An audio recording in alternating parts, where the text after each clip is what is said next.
मुर्दों को ढूंढना उसका शौक था। वो आत्माओं को झोले में भरकर घूमता था।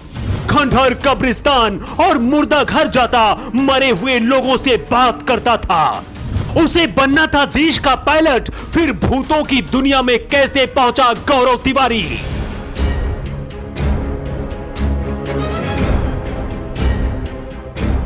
शाम ढलते ही 32 साल का यह शख्स अपनी खास मशीन और कैमरे की मदद से अनजान और अदृश्य लोगों को ढूंढता था। कभी किसी कब्रिस्तान में तो कभी किसी मुर्दा घर पहुंच जाता और मुर्दों के साथ लेटकर घंटों बातें करता था।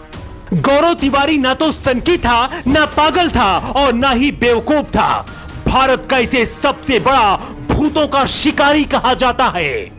गौरव तिवारी सर्टिफाइड पैरानॉर्मल जांचकर्ता के साथ साथ यूएफओ के सर्टिफाइड फील्ड का जांचकर्ता भी था। यही वजह थी कि भारत के इस भूत वैज्ञानिक की पूरी दुनिया में डिमांड हो रही थी। अमेरिका से इसने पढ़ाई की, इसके बाद पायलट बनने की ट्रेनिंग करने लगा। लेकिन इसी दौरान कुछ ऐसा हुआ कि गौरव हिंदुस्तान लौट आया और आत्माओं की दुनिया की खबर लेकर आता था। कहा जाता है गौरव तिवारी भूतों की दुनिया में घूमने जाया करता था। फिर एक दिन कुछ भूत उसे हमेशा के लिए उठा कर ले गए। लेकिन एक होनहार और पढ़ने लिखने वाला लड़का कैसे भूतों का शिकारी बन गया, इसकी पूरी कहानी हम आपको बताते हैं। गौरव तिवारी प्रोफेशनल तरीके से पायलट बनकर जहाज उड़ाने का शौक रखता था।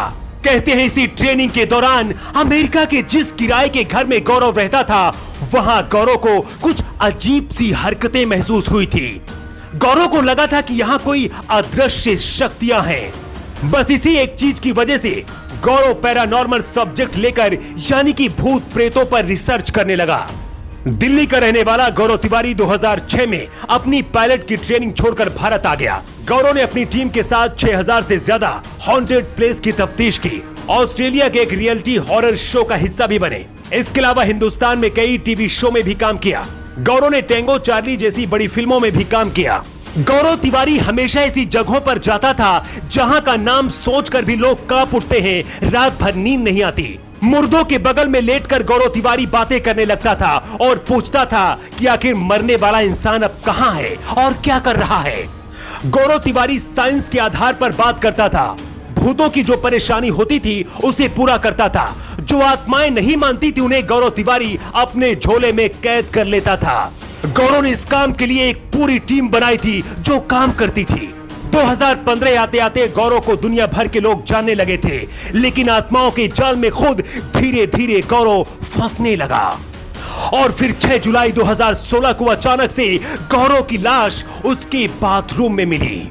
गौरव की पत्नी ने पुलिस को बताया था कि मौत से कुछ दिन पहले गौरव ने कहा था कि कुछ बुरी आत्माएं मुझे अपने पास बुलाना चाहती हैं। पत्नी ने कहा था मुझे लगा था कि ज्यादा काम होने की वजह से ऐसा हो रहा है, लेकिन कुछ दिन बाद ये सच साबित हो गया।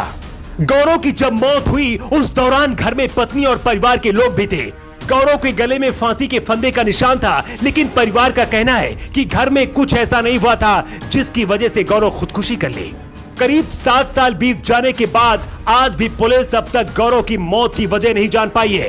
पुलिस का भी यही कहना है कि गौरव के पास ना तो पैसे की कमी थी और ना ही वो किसी तरह के डिप्रेशन का शिकार था। मौत से कुछ घंटे पहले तक वो ठीक था और घर पर ही था। पत्नी के साथ भी रिश्ता बहुत अच्छा था और दोनों एक दूसरे से बहुत प्यार करते थे। गौरव तिवारी 2016 से पहले भारत का सबसे बड़ा भूत और आत्माओं का विशेषज्ञ बन चुका था। गौरव तिवारी 2016 से पहले भारत का सबसे बड़ा भूत और आत्माओं का विशेषज्ञ बन चुका था, लेकिन उसकी मौत खुद एक पहेली बन गई। कहा जाता कि गौरव का भूतों की दुनिया से इतना ज्यादा कनेक्शन हो गया था कि उसकी जिंदगी का हिस्सा मुर्दे और आत्माएं बन चुकी थी। घंटों मुर्दों और आत्माओं से बात करता था गौरव तिवारी। कुछ लोगों का कहना है कि बुरी आत्माएं ही गौरव तिवारी को अपने साथ लेकर चली गई है। लेकिन गौरव तिवारी की मौत को लेकर आप क्या सोचते हैं? आप अपना जवाब कमेंट बॉक्स पर देकर बता सकते हैं। Bureau report.